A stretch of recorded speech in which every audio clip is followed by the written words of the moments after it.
अभिवादन स्वीकार कीजिए ब्रजेश मिश्रा का और आप देखना शुरू कर चुके हैं द डिबेट। बहनों भाइयों, राजनीति और उत्तर प्रदेश एक दूसरे का पर्याय है। यूपी में एक चुनाव खत्म हुआ और दूसरा चुनाव सिर पर आ गया है। ये है विधानसभा का उपचुनाव। उत्तर प्रदेश में 9 विधायक सांसद बन गए हैं, उनकी सीटें रिक्त हुई हैं, तो 9 ये सीटें और एक इरफान सोलंकी की, टोटल 10 सीटों पर उत्तर प्रदेश में उपचुनाव होने जा रहा है। 10 सीटें कोई मामूली नहीं होती, बहुत अधिक होती हैं। ये अगर बीजेपी की तरफ गई तो क्या होगा, और सपा अगर सब सीट कब्जा कर ली तो फिर बीजेपी का क्या होगा। अभी के जो ताज़ा मैंडेट आए हैं वो बीजेपी की हालत पतली है। गठबंधन में समाजवादी पार्टी और कांग्रेस उत्तर प्रदेश में हावी है। बीजेपी की बुरी तरह से हार हुई है, उसको बहुत अपनी सीटें गंवानी पड़ी और सर्वाधिक नुकसान जो हुआ है वो भारतीय जनता पार्टी का और बहुजन समाज पार्टी का हुआ है, जो दोनों अपने 9% वोट शेयर खो चुके हैं। बढ़ा कौन? 18% से 33 पहुंच गई समाजवादी पार्टी और 6% से सीधे जंप करके तीसरे नंबर की पार्टी बन गई कांग्रेस 9.7% वोट के साथ। बहन भाइयों, क्या उत्तर प्रदेश का ये मैंडेट आगे कंटिन्यू रहेगा? हम आज चर्चा इसी विषय पर करेंगे। बहन भाइयों, आज हम जिस विषय को लेकर डिबेट में आए हैं उससे पहले की एक धमाकेदार खबर है। राहुल गांधी रायबरेली के मेंबर ऑफ पार्लियामेंट बने रहेंगे। वो वायनाड सीट छोड़ दी है उन्होंने। वायनाड सीट से राहुल गांधी ने इस्तीफा दे दिया है और अब परमानेंट वो रायबरेली की राजनीति करेंगे। राहुल गांधी रायबरेली को स्थायी सांसद प्राप्त हो गया गांधी फैमिली से। तो राहुल के रायबरेली से रहने का तात्पर्य क्या है? बहनों भाइयों, राहुल अकेले रायबरेली में नहीं है, वो अमेठी भी कवर करेंगे। भले टेक्निकली वो एक सीट से हों, पर बेसिकली वो रिप्रेजेंट 2 सीट करेंगे, रायबरेली और अमेठी। और उनके रहने मात्र से कांग्रेसियों को उत्साह बढ़ा रहेगा। आज मल्लिकार्जुन खड़गे ने, लोग हालांकि दबी जुबानी बात कर रहे थे, लेकिन आज उन्होंने प्रियंका गांधी वाड्रा की जमकर तारीफ की और उत्तर प्रदेश में कांग्रेस के बेहतरीन प्रदर्शन का श्रेय भी मल्लिकार्जुन खड़गे ने प्रियंका गांधी को दिया है कि विपरीत परिस्थितियों में वो पार्टी के साथ वहां खड़ी रहीं, लड़ी, संघर्ष की और कांग्रेस को स्थापित कर गई। अब प्रियंका गांधी वायनाड की तरफ रुख कर रही हैं, लेकिन उत्तर प्रदेश से क्या इनका जुड़ाव बना रहेगा, ये भी एक बड़ा प्रश्न है। तो अब जब गांधी फैमिली का फोकस राहुल गांधी का उत्तर भारत में रायबरेली की सीट पर है, तब क्या आने वाले वक्त में कांग्रेस इस इलाके में अपनी पकड़ को और मजबूत कर पाएगी और इसका प्रभाव कांग्रेस पर क्या पड़ेगा, ये भी आज हमारी चर्चा का एक हिस्सा रहेगा। लेकिन मुख्य मुद्दा है हमारा उत्तर प्रदेश की रिक्त हुई 10 सीटें विधानसभा की। आज नहीं तो कल चुनाव आयोग को यहाँ पर सीटें घोषित करनी पड़ेंगी। बाई इलेक्शंस यहाँ पर होंगे और अगर होंगे तो उसका परिणाम क्या होगा। ताज़ा मैंडेट बहनों भाइयों भारतीय जनता पार्टी के लिए ठीक नहीं है।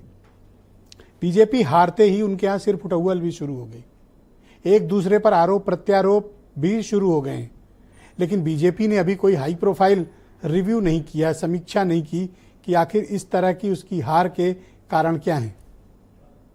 बहनों भाइयों, नुकसान भारतीय जनता पार्टी के किसी एक इलाके में नहीं, बल्कि उत्तर प्रदेश के हर इलाके में बीजेपी को बहुत बड़े नुकसान का सामना करना पड़ा है। वो इलाका है पश्चिम उत्तर प्रदेश, जहां पर भारतीय जनता पार्टी ने बड़ी किलेबंदी करके अपनी ताकत जमा कर ली थी। वो एरिया उन्हें बुरी तरह से हारना पड़ा।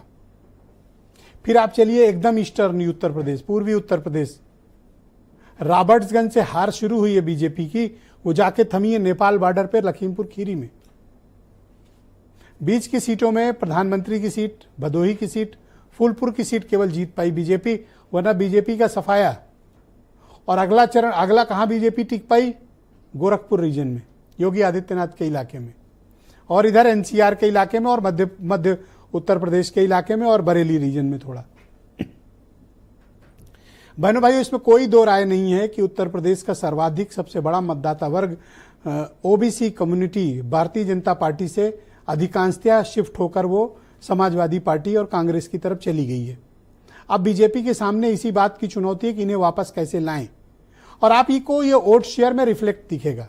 बस सिंपल सा आपको डेटा उठाना और ये देख लेना है। डेटा ये उठाना है कि बीजेपी पिछली बार कितने प्रतिशत पे थी? 50% वोट शेयर था बीजेपी का, मोर देन 50। अभी बीजेपी आके कहाँ रुकी है? 41% पे। नुकसान कितना हुआ? 9% से अधिक वोटों का। किसका? बीजेपी का हुआ। दूसरा बड़ा नुकसान किसका हुआ, यानी जो शेड्यूल्ड कास्ट कम्युनिटी के वोट थे वो कहां गए।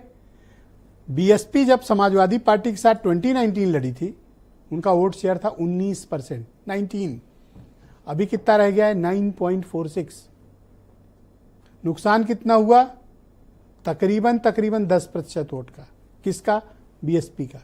10 इनका गया और बीजेपी का कितना गया, 9% से ऊपर। टोटल 19% का ये वोट शेयर दोनों पार्टियों से निकल गया। कहाँ गया, ये समाजवादी पार्टी में गया, और जहां जहां कांग्रेस लड़ रही थी वहां भी गया, वो कांग्रेस को मिला। ये किसके वोट थे, ये नान यादव ओबीसी वोट थे। ये किसके वोट थे, ये नान जाटव शेड्यूल्ड कास्ट कम्युनिटी के वोट थे। और कई जगहों पर जाटव कम्युनिटी यानी शेड्यूल्ड कास्ट की जाटव कम्युनिटी ने भी भारतीय जनता पार्टी के खिलाफ वोट किया। बीजेपी के लिए खास बात यह थी कि उनका जो अपर कास्ट वोट बैंक है वो कंसोलिडेट रहा, वो उनके साथ मजबूती से खड़ा रहा, जिसके कारण बीजेपी थोड़ा परफॉर्म कर पाई। अगर ये कम्युनिटी बीजेपी से थोड़ा दरकती, अपर कास्ट, ब्राह्मण, ठाकुर, बनिया, कायस्थ, ये कम्युनिटी, अपर कास्ट से केवल एक कम्युनिटी बीजेपी से गई है, उनके हाथ से स्लिप किए, वो है भूमियार। बाकी ये सब बीजेपी के साथ खड़े रहे। सीटवार अलग विषय हो सकता है कि बांदा में मयंक द्विवेदी को दे दिए, बलिया में थोड़ा सनातन पांडे को मिल गया हो, इस तरह कुछ अलग अलग हुआ हो। लखीमपुर खीरी में धौरारा में अवस्थी को मिल गया वोट, श्याम किशोर अवस्थी को।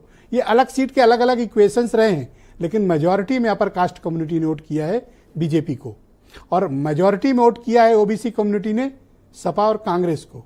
मेजॉरिटी में वोट किया है नॉन जाटव एससीज ने समाजवादी पार्टी और इधर, और मुस्लिम वोट वो एक चौराहे से होकर गुजरा, वो गया समाजवादी पार्टी में, और यादव वोट का भी यही रहा। बीजेपी को सब जगह से, ऐसा नहीं कि बीजेपी को कुछ नहीं मिला, मिला, लेकिन पॉकेट से मिला। इसीलिए आप देखें कि जो 4 लाख से जीता करते थे, वो कुछ हजार वोटों से जीतने के लिए गिरते पड़ते आगे बढ़े। उदाहरण के तौर पर लखनऊ के बगल में उन्नाव जैसी सीट देख लीजिए, आप गाजियाबाद की सीट देख लीजिए, खुद प्राइम मिनिस्टर की सीट देख लीजिए, खुद लखनऊ में राजनाथ की सिंह की सीट देख लीजिए। जो 5 लाख से जीतने का दावा कर रहे थे, लाले पड़ गए थे कि आगे कैसे बढ़कर वोट जीते। बामुश्किल वो 1.25 लाख वोट से जीत पाए। एक टाइम तो 75,000 तक की सिर्फ लीड थी। तो ये तबाही बीजेपी की यूं ही नहीं आई वोटों की, इसके पीछे के मूल कारणों का अध्ययन बीजेपी को करना चाहिए। अब अगला मुकाबला कहां होने जा रहा है, इन 10 सीटों पे। कौन सी, जो विधानसभा के उपचुनाव में खाली हुई हैं। सपा की हैं 4, बीजेपी की हैं 5, और एक अब इरफान सोलंकी वाली मानिए तो 5-5 दोनों की कर लीजिए। लेकिन सेंटर ऑफ अट्रैक्शन 2 सीट है। कौन सी, करहल अखिलेश यादव, मिल्कीपुर अवधेश पासी, जो इन दिनों उत्तर प्रदेश की राजनीति के सुपरस्टार हैं। जहां जा रहे हैं वहां सेल्फी खींच रही है, जहां जा रहे हैं लोग खैर मकदम कर रहे हैं, इज्जत मिल रही है बहुत अवधेश पासी को। वो सुपरस्टार हैं इस वक्त के उत्तर प्रदेश की राजनीति के। अयोध्या से चलते हैं दिल्ली तक तो हर कोई बिस जा रहा है। क्यों, क्योंकि भारतीय जनता पार्टी के न हारने वाले किले में बीजेपी को हराकर सीट जीत कर आए।